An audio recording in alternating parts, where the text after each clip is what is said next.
inspirée par mon gros format plume et ligne effet 3D hier et des capteurs de rêve qu'on est en train de produire sous forme de bijoux pour Why Not.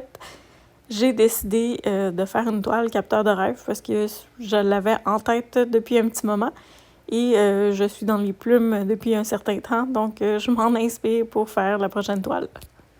J'ai décidé de continuer sur les plumes. Je m'enligne pour faire un capteur de rêve. Donc j'ai étampé mes plumes, j'ai fait mon cercle à l'aide de mon horloge. Je cherchais un modèle rond. Et je vais prendre un bol pour faire le rond à l'intérieur pour être sûr que j'ai la bonne forme. Donc comme ceci, il y aura un petit cercle dans le milieu, puis il y aura des petits fils entrelacés entre tout ça. Donc c'est ma deuxième toile ce matin. Tantôt j'ai corrigé un petit peu mon panda fluo, il y avait des choses qui me tannaient, donc j'ai fait des corrections. Puis j'en ai fait une autre qui va sécher et qui va avoir autre chose par-dessus, je vous la montre. Donc avec une plume étampée toujours, mais des petites choses comme ça qui vont se retrouver en arrière-plan de d'autres choses. Donc je laisse ça sécher, il faut que ma peinture devienne solide avant de faire le reste. Mais je vais faire des retouches là-dessus. Là. Elle n'est pas finale, mais c'est une amie qui m'a envoyé une toile d'inspiration avec du relief, puis ça me donnait envie d'en essayer une, donc c'est ce que je fais. Donc le thème ici présent. Et je vais m'amuser avec ça, là, avec d'autres couleurs par-dessus et d'autres effets, mais ça va être comme l'arrière-plan si on veut. Donc je vous remontre quand j'aurai fini cette étape-là et je retourne à mon capteur de rêve. Alors voici, j'ai fait mes 2 tours de capteur de rêve. J'ai fait un effet tressé dans le milieu. Puis là, sur celui de l'extérieur, j'ai le goût d'avoir du tressage, mais avoir des effets dorés dans le milieu. Donc je vais repasser, je fais la même chose. Dans le fond, je passe mon bâton à café, comme ça, et comme ça. Et je fais ça à l'infini sur tout le tour du cercle. Puis ensuite, je le fais une deuxième fois dans l'autre sens. Et ça fait un effet là, tressé, enlacé, que j'aime beaucoup, que j'ai fait déjà dans des gros formats pour le projet de condo de luxe. Donc, je vous montrerai le résultat après, là, mais j'ai étampé mes plumes temporaires, je vais les retravailler. Mais pour l'instant, je m'attaque au capteur de rêve. Donc, je viens de passer dans un sens. Maintenant, je vais passer dans l'autre direction. Mais ça fait déjà beau. Et voilà l'effet une fois que j'ai passé dans l'autre sens. Puis j'ai repassé avec mon petit bâton à café pour essayer d'uniformiser un petit peu plus la largeur du capteur de rêve. Mais étant donné que c'est du bois tressé, on s'en fout si c'est pas parfaitement égal. Et là, je me sors des petites lignes du argent pour faire mon effet fil. Donc je continue ça. Puis après ça, je vais m'attaquer aux plumes. Donc je vous montre le après. Et voilà, j'ai fait des petits fils ici. Là, je suis en train de me demander si j'en fais au centre. Je vais aller me chercher des petits modèles de capteurs de rêve pour m'en inspirer. Et je vous reviens avec le résultat de ce que j'aurais décidé de faire.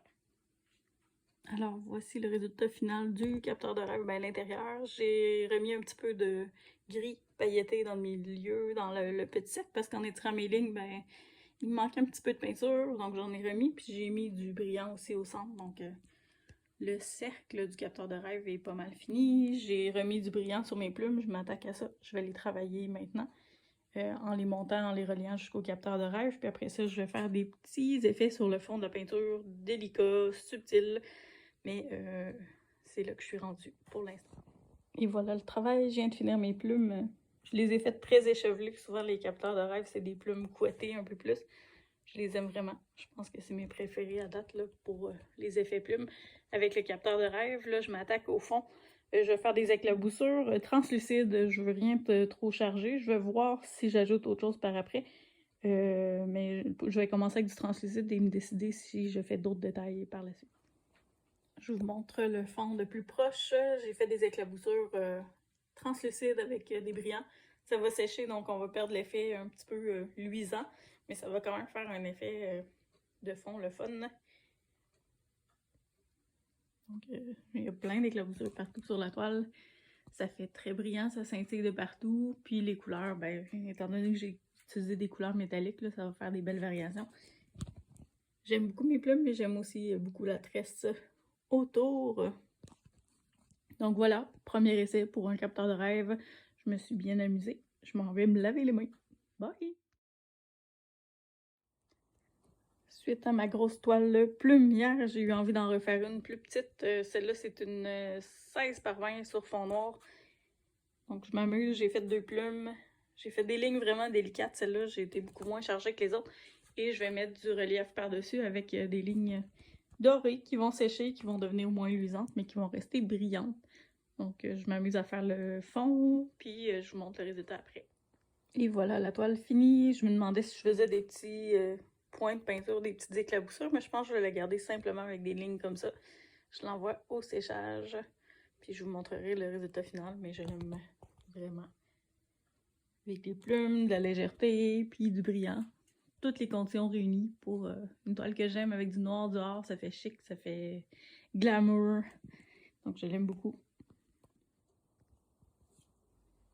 Je me suis amusée à faire des fonds or avec mes restes de peinture. Je ne sais pas encore ce que je vais faire sur ces toiles-là. C'est à suivre. Puis, tant qu'à jouer dans le or, regardez mes mains comme c'est beau. J'avais des toiles en forme d'hexagone que je savais pas quoi faire avec. J'ai fait des fleurs fantômes, turquoise sur le or. Je les aime beaucoup, beaucoup. Elles sont vraiment belles. Puis c'est des petits formats, je pense que c'est 8 pouces ou 7 pouces celle-là. Et j'ai fait un petit cadeau à ma soeur qui ne le sait pas. Surprise! Vous entendez mon ventre gargouiller, je m'en vais dîner. J'ai fait une plume turquoise sur un fond or dans son salon. Elle a un mur turquoise, puis elle a des petits accents dehors dans sa déco. Pierre, elle a acheté un petit genre de lanterne en forme de triangle. Alors, je me suis dit que ces toiles-là pourraient faire une belle petite déco là, dans sa bibliothèque qu'elle vient de se faire. Et ma soeur tripe sur les méduses, alors j'ai fait une mini méduse que je trouve mignonne. Donc, voilà l'ensemble des trois qu'elle pourra placer comme elle veut sur sa bibliothèque ou à côté. Ça fera une belle petite touche de couleur chaude avec du bleu qui rappelle le mur en face de la télé. Puis elle a un colibri dans ces teintes-là aussi sur un autre mur avec du noir et du turquoise. Donc ça va faire un beau petit kit. Puis celles-là sont disponibles si jamais ça vous intéresse d'avoir des fonds or. Et si vous avez de l'intérêt pour les 8 par 20 avec les fonds or et que vous avez une demande spéciale, c'est le temps de le faire. Probablement que je vais faire ça dans les prochains jours. Donc voilà, ça s'en va au séchage. Finalement, je n'ai pas pu résister de faire mes fonds or tout de suite. J'ai décidé de continuer dans ma lancée avec les fleurs fantômes turquoise, puis les petites toiles de format rectangulaire, pas rectangulaire, mais hexagonal et triangulaire tantôt. J'ai décidé de poursuivre sur ma lancée avec du sarcelle turquoise. Puis j'ai fait encore des plumes, ben oui. Donc, avec un petit effet tressé, pas stressé. Ça va bien mes mots aujourd'hui. Et puis des petites projections translucides au travers. Donc voici la première de deux. Et la deuxième, elle pourrait être placée une vers le haut, une vers le bas ou de côté. Bref, pourrait être positionnée pour faire un effet le fun, une composition. Et ça, c'est la deuxième. J'ai fait des petites éclaboussures bleues un peu partout avec une plume. Même genre d'effet pour la petite ligne où la plume tombe. Puis des lignes un peu plus larges là, de doré au travers. Donc celle-là, il y a des éclaboussures bleues et des grosses lignes dorées. Tandis que elle, j'ai été vraiment avec des petites projections là, juste translucides. J'aime bien les deux. Puis pourrait faire une belle composition. Je vais essayer de vous les montrer de plus haut. Comme ça. Donc il y aurait moyen de les positionner de plein de façons pour que ça fasse beau. Et que ça fasse un bel ensemble. Donc, voici pour mes dernières plumes. Pour l'instant, je pense que j'ai fait un beau tour de qu'est-ce que je pouvais exploiter en termes de plumes. J'y reviendrai peut-être un peu plus tard, mais j'ai d'autres projets pour la suite. Demain, je veux compléter ma murale. J'en suis à la 3e partie. J'ai déjà fait mon fond qui va être style océan, style eau. Et je veux faire des méduses fluo sur cette partie-là. Donc, ça va être la partie de gauche de la murale, suivi du perroquet, suivi des flamants roses et suivi du 4e tableau, que je vous dis pas encore ce que c'est. Voici un récap de ma production du jour. Un capteur de rêve, une toile sur fond noir avec 2 plumes léger. 2 toiles avec des plumes turquoise sur fond or. Assurément, c'est pas la dernière fois que je fais des fonds or. Je les adore. J'aime vraiment ce que ça fait comme effet là, avec cette couleur de fond-là. C'est la première fois que j'utilisais un fond or assurément qu'il y en aura des noirs sur or et des blancs sur or et d'autres couleurs. Je vais essayer plusieurs combinaisons. Les petites toiles hexagonales, je vais en racheter. Je les adore, elles aussi. Finalement, j'ai même pas eu le temps de les afficher, celles-là. Elles sont disparues. J'ai quelqu'un qui est descendu au sol en bas qui a dit « Je les prends toutes. » Donc, c'est réglé. Elles sont parties. Si jamais vous en voulez, c'est possible de m'en faire la demande. J'en referai une production. Et les petites toiles triangulaires, mais c'est un cadeau que je voulais faire à ma sœur, lui faire la surprise, mais elle est descendue au sol et elle les a vues avant même que je puisse lui faire la surprise. Donc, elle aussi, elles sont parties, mais je pourrais exploiter la même formule avec d'autres visuels. Et évidemment, à chaque fois que je fais des toiles, il y a des gars de peinture sur mes tables et je récupère tout ça pour faire des signets. Donc, je vais avoir une belle grosse production de signets à faire pour faire les endos des citations et les décorer. Tout ça sera disponible sur ma boutique, donc vous voyez le code QR ici. C'est possible de scanner si vous êtes sur un écran d'ordi ou de tablette, de scanner tout ça avec votre téléphone pour arriver directement sur la boutique, ou sinon de le rechercher dans Google, PGkin Art.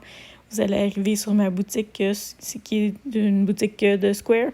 Puis vous pourrez voir tout ce qui est disponible en ce moment. Les nouveautés seront ajoutées régulièrement si elles ne partent pas avant que je puisse les publier, comme ça a été le cas avec mes mini toiles or et quelques autres. À bientôt, merci de votre écoute.